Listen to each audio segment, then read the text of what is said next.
दोस्तों आप लोग भी इंटरमीडिएट बोर्ड परीक्षा देंगे तो आज के इस क्लास में लेके आए हैं क्लास 12 ज्योग्राफी यानी कि भूगोल के टॉप वीवीआई ऑब्जेक्टिव प्रश्न जो कि आपके एग्जाम में सीधे पूछे जाएंगे। तो चलिए दोस्तों बिना देर करते इस वीडियो को शुरू करते हैं। जो भी स्टूडेंट इस वीडियो को देख रहे हैं वीडियो को शुरू से लेकर आखिरी तक जरूर देखें, कोशिश करें कि सारे प्रश्न को याद कर सके क्योंकि सारे प्रश्न काफी महत्वपूर्ण प्रश्न है, इसलिए सही प्रश्न को याद कर लीजिए ताकि बोर्ड परीक्षा में कैसे प्रश्न पूछे उसका जवाब आप लोग आसानी से दे सके। तो चलिए दोस्तों सही प्रश्न को अच्छी तरह से देखते हैं। इससे पहले आप लोग अभी तक इस वीडियो को लाइक नहीं किया तो एक लाइक कर दे, साथ ही इस वीडियो को अपने व्हाट्सएप ग्रुप फेसबुक ग्रुप में भी शेयर कर दे ताकि और भी स्टूडेंट को हेल्प मिल सके।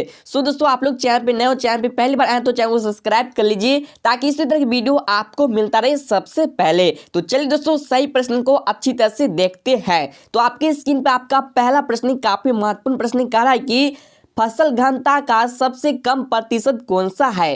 दोस्तों आपसे एग्जाम पूछ सकता है फसल घनता का सबसे कम प्रतिशत कौन सा है। नीचे 4 ऑप्शन दिया है, इसका जो करेक्ट आंसर है राइट आंसर ऑप्शन ए है 100%। यस तो फसल घनता का सबसे कम प्रतिशत कौन सा है तो 100%। तो दोस्तों एक का राइट आंसर ऑप्शन ए है। अगला प्रश्न यहाँ पे देखते दोनों प्रश्न है, वर्षा से प्राप्त जल कैसा होता है। दोस्तों आपसे एग्जाम पूछ सकता है वर्षा से प्राप्त जल कैसा होता है। इसका जो करेक्ट आंसर है राइट आंसर ऑप्शन ए है लवणीय होता है। तो दोस्तों 2 का राइट आंसर ऑप्शन ए है। अगला प्रश्न यहाँ पे देखते 3 प्रश्न है, गंगा भारत के किस क्षेत्र में बहती है।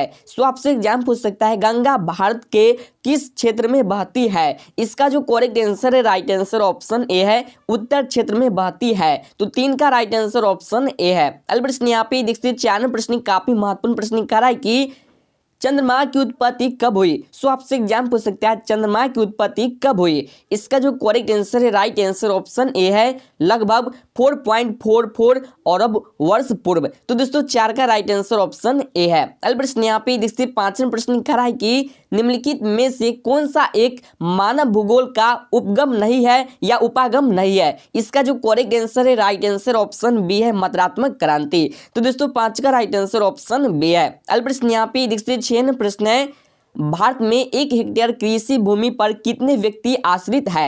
आपसे एग्जाम पूछ सकता है भारत में 1 हेक्टेयर कृषि भूमि पर कितने व्यक्ति आश्रित है। इसका जो करेक्ट आंसर ऑप्शन ए है 5 व्यक्ति आश्रित है। तो 6 का राइट आंसर ऑप्शन ए है। अगला प्रश्न यहाँ पे देखते 7वां प्रश्न कह रहा है कि रूस को छोड़कर यूरोप के 40 स्वतंत्र देशों में सम्मिलित रूप से कितने लोग रहते हैं। इसका जो करेक्ट आंसर है ऑप्शन ए है 50 करोड़। तो दोस्तों 7 का राइट आंसर ऑप्शन ए है। अगला प्रश्न यहाँ पे देख सकते जो 8वां प्रश्न कह रहा है कि भारत में कितनी नदियां तथा सहायक नदियां हैं। आपसे एग्जाम पूछ सकता है भारत में कितनी नदियां तथा सहायक नदियां हैं। इसका जो करेक्ट आंसर है राइट आंसर ऑप्शन बी है 10,360। तो दोस्तों 8 का राइट आंसर ऑप्शन बी है। अगला प्रश्न यहाँ पे देख सकते हैं 9वां प्रश्न कह रहा है कि निम्नलिखित में से कौन सा खनिज भूरा हीरा के नाम से जाना जाता है। आपसे एग्जाम पूछ सकता है निम्नलिखित में से कौन सा खनिज भूरा हीरा के नाम से जाना जाता है। इसका जो करेक्ट आंसर है राइट आंसर ऑप्शन सी है लिग्नाइट। तो दोस्तों 9 का राइट आंसर ऑप्शन सी है। दोस्तों अभी तक इस वीडियो को शेयर नहीं किया तो शेयर कर दे ताकि और भी स्टूडेंट को हेल्प मिल सके। इससे पहले का वीडियो आप लोग नहीं देखे तो आपके सामने आई बटन दिख रहा होगा, उस पर क्लिक करके और वीडियो देख सकते हैं। तो अगला प्रश्न यहाँ पे देख सकते 10वां प्रश्न कह रहा है कि निम्नलिखित में से कौन सा ऊर्जा का और नवकरणीय स्रोत है। आपसे एग्जाम पूछ सकता है निम्नलिखित में से कौन सा ऊर्जा का और नवकरणीय स्रोत है। इसका जो करेक्ट आंसर है राइट आंसर ऑप्शन सी है ताप। ताप क्या है और नवकरणीय स्रोत है। तो दोस्तों 10 का राइट आंसर ऑप्शन सी है। अगला प्रश्न यहाँ पे देखते 11वां प्रश्न कह रहा है कि भारत में सर्वप्रथम सूती वस्त्र उद्योग कहाँ शुरू हुआ।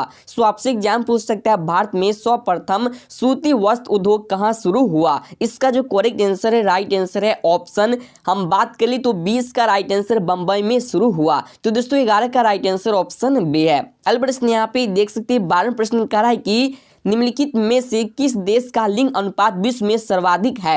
आपसे एग्जाम पूछ सकता है निम्नलिखित में से किस देश का लिंग अनुपात विश्व में सर्वाधिक है। इसका जो करेक्ट आंसर ऑप्शन ए है लटविया। तो दोस्तों 12 का राइट आंसर ऑप्शन ए इसका करेक्ट आंसर है। ठीक है, यहाँ पे लटनिया दिया है लेकिन लटविया होगा। तो 12 का राइट आंसर ऑप्शन ए है। अगला प्रश्न यहाँ पे देखते 13वां प्रश्न कह रहा है कि आयु पिरामिड के लिए सामान्यतया प्रयोग किया जाता है? इसका जो करेक्ट आंसर है, राइट आंसर ऑप्शन ए है 5 से 10 वर्ष वाला आयु वर्ग। तो दोस्तों 13 का राइट आंसर ऑप्शन ए है। सारे प्रश्न काफी महत्वपूर्ण है, सही प्रश्न को याद कर लीजिए।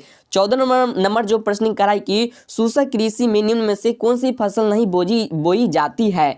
इसका जो करेक्ट आंसर ऑप्शन डी है, गन्ना नहीं बोई जाती है। तो 14 का राइट आंसर ऑप्शन डी है। अगला प्रश्न यहाँ पे देखिए 15 प्रश्न कराई कि निम्नलिखित में से कौन सी कृषि के प्रकार का विकास यूरोपीय औपनिवेशिक समूह द्वारा किया गया है? यानी तो कराई कि निम्नलिखित में से कौन सी कृषि के प्रकार का विकास यूरोपीय औपनिवेशिक समूह द्वारा किया गया? इसका जो राइट आंसर है ऑप्शन डी है, रोपन कृषि का विकास जो कि यूरोपीय औपनिवेशिक समूह द्वारा किया गया। तो 15 का राइट आंसर ऑप्शन डी है। अगला प्रश्न यहाँ पे देख सकते हैं जो 16 प्रश्न कराई कि भारत में सबसे पहली सूती मिल कब लगाई गई? सो आपसे एग्जाम पूछ सकता है भारत में सबसे पहली सूती मिल कब लगाई गई? इसका जो राइट आंसर है ऑप्शन बी 1854 ईस्वी में लगाई गई। तो दोस्तों 16 का राइट आंसर ऑप्शन बी है। अगला प्रश्न यहाँ पे देखिए 17 प्रश्न है, चीनी उत्पादन में प्रथम स्थान पर है। सो आपसे एग्जाम पूछ सकते हैं चीनी उत्पादन में प्रथम स्थान पर है। नीचे 4 ऑप्शन दिया, इसका आंसर आपको बुक के आधार पे देना होगा। तो इसका जो करेक्ट आंसर ऑप्शन डी है, महाराष्ट्र। तो दोस्तों 17 का राइट आंसर ऑप्शन डी है। अगला प्रश्न यहाँ पे देखते हैं 18 प्रश्न है, गन्ना उत्पादन में प्रथम स्थान पर है। यहाँ तो कराई कि गन्ना उत्पादन में प्रथम स्थान पर है।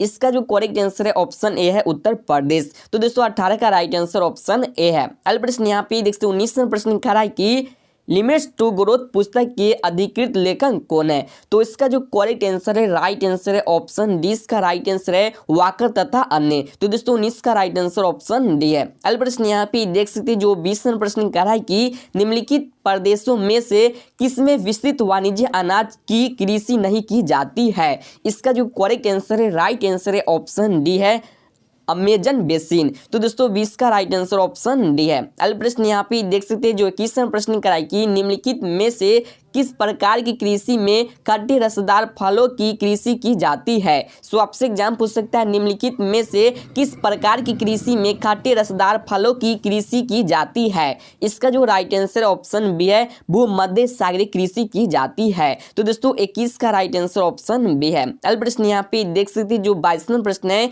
कौन सा उद्योग अन्य सभी उद्योगों को आधार प्रदान करता है? सो आपसे एग्जाम पूछ सकता है कौन सा उद्योग अन्य सभी उद्योगों को आधार प्राप्त या प्रदान करता है? इसका जो राइट आंसर ऑप्शन सी है, लोहा तथा इस्पात उद्योग। तो दोस्तों 22 का राइट आंसर ऑप्शन सी है। सो दोस्तों आपको बोर्ड परीक्षा में सही से 2 बार प्रश्न पढ़ना है, 2 बार ऑप्शन पढ़ना है, उसके बाद ही सही गलत का डिसीजन लेना है। तो अगला प्रश्न यहाँ पे देख सकते हैं जो 23वां प्रश्न कराई कि संसार के कुल औद्योगिक उत्पादों में से कितना प्रतिशत भाग संयुक्त राज्य अमेरिका, जापान और जर्मनी का है? इसका जो करेक्ट आंसर है, राइट आंसर ऑप्शन सी है, 50% भाग जो कि संयुक्त राज्य अमेरिका, जापान और जर्मनी का है। तो 23 का राइट आंसर ऑप्शन सी है। सो दोस्तों अभी तक इस वीडियो को लाइक नहीं किया तो एक लाइक कर दे, साथ ही इस वीडियो को शेयर कर दे ताकि और भी स्टूडेंट को हेल्प मिल सके। सो दोस्तों आप लोग चैनल पे नए हो, चैनल पे पहली बार आए तो चैनल को सब्सक्राइब कर लीजिए ताकि इसी तरह के वायरल पेपर आपको मिलता रहे सबसे पहले और आप लोग का जो रिजल्ट हो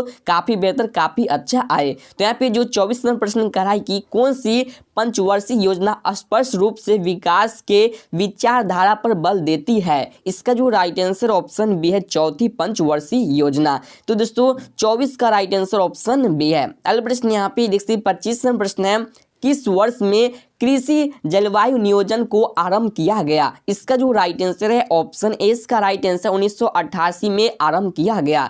तो दोस्तों 25 का राइट आंसर ऑप्शन ए है। अगला प्रश्न यहाँ पे देख सकते हैं जो 26वां प्रश्न कराई कि भारतीय रेल प्रतिदिन कितने यात्रियों को उनके नियत स्थानों पर पहुंचाती है? यह तो कराई कि भारतीय रेल प्रतिदिन कितने यात्रियों को उनके नियत स्थानों पर पहुंचाती है? इसका जो राइट आंसर ऑप्शन बी है, 1 करोड़। तो दोस्तों 26 का राइट आंसर ऑप्शन बी है। अगला प्रश्न यहाँ पे देखिए 27वां प्रश्न है, भारत में प्रतिदिन कितनी रेलगाड़ियां चलती है? सो आपसे एग्जाम पूछ सकते हैं भारत में प्रतिदिन कितनी रेलगाड़ियां चलती है? तो इसका जो राइट आंसर है ऑप्शन ए। इसका राइट आंसर 12,670 रेलगाड़ी चलती है। तो 27 का राइट आंसर ऑप्शन ए इसका करेक्ट आंसर है। अगला प्रश्न यहाँ पे देखते हैं 28वां प्रश्न है, दिल्ली और मुंबई को कौन सा राष्ट्रीय महामार्ग जोड़ता है? इसका जो करेक्ट आंसर है, राइट आंसर ऑप्शन डी है, राष्ट्रीय महामार्ग 8। तो दोस्तों 8 का राइट आंसर ऑप्शन डी है। अगला प्रश्न यहाँ पे देखते हैं 29वां प्रश्न है, हीरा काटने तथा पॉलिश करने के लिए किसका आवश्यकता होती है?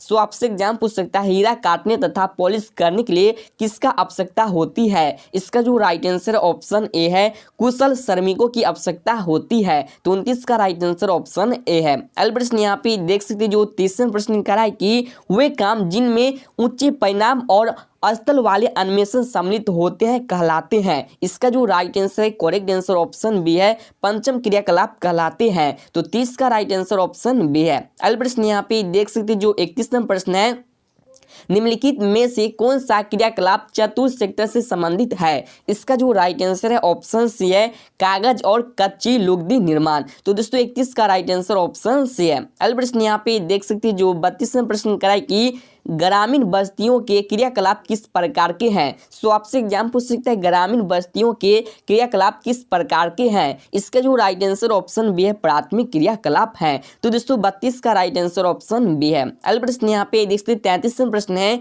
भारत का अधिकांश विदेशी व्यापार वहन होता है। यहाँ तो करा कि भारत का अधिकांश विदेशी व्यापार वहन होता है, किसके द्वारा होता है? इसका जो राइट आंसर है ऑप्शन डी है, समुद्र द्वारा होता है। तो दोस्तों 33 का राइट आंसर ऑप्शन डी है। अगला प्रश्न यहाँ पे देख सकते, जो 34वां प्रश्न करा है कि वर्ष 2003-4 में निम्नलिखित में से कौन सा भारत का सबसे बड़ा व्यापारिक भागीदार था? सो ये जो प्रश्न करा है कि वर्ष 2003-4 में निम्नलिखित में से कौन सा भारत का सबसे बड़ा व्यापारिक भागीदार था? इसका जो करेक्ट आंसर है ऑप्शन डी है, संयुक्त राज्य अमेरिका। तो दोस्तों 34 का राइट आंसर ऑप्शन डी है। अगला प्रश्न यहाँ पे देखते 35वां प्रश्न है, बिहार में गरीबी रेखा के नीचे कितने प्रतिशत लोग हैं? सो आपसे एग्जाम पूछ सकता है, बिहार में गरीबी रेखा के नीचे कितने प्रतिशत लोग हैं? नीचे 4 ऑप्शन दिया, इसका जो करेक्ट आंसर है ऑप्शन बी है, 40% से अधिक लोग हैं। तो दोस्तों 35 का राइट आंसर ऑप्शन बी है। तो दोस्तों आपको बता दें, इस क्लास में क्लास 12 ज्योग्राफी यानी कि भूगोल के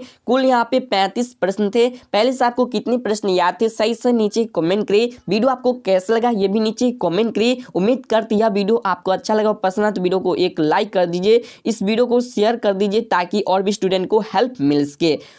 और आप लोग चैनल पे नए हो तो चैनल को सब्सक्राइब कर लीजिए ताकि इसी तरह की वीडियो आपको मिलता रहे सबसे पहले, और आप लोग भी तैयारी करके बेहतर रिजल्ट प्राप्त कर सके। सो आप लोगों का जिस दिन जो सब्जेक्ट का एग्जाम है उस सब्जेक्ट का वीडियो देखिए और तैयारी कर लीजिए अच्छे से। तो चलिए दोस्तों, फिर मिलेंगे किसी और वीडियो के साथ, तब तक के लिए जय हिंद।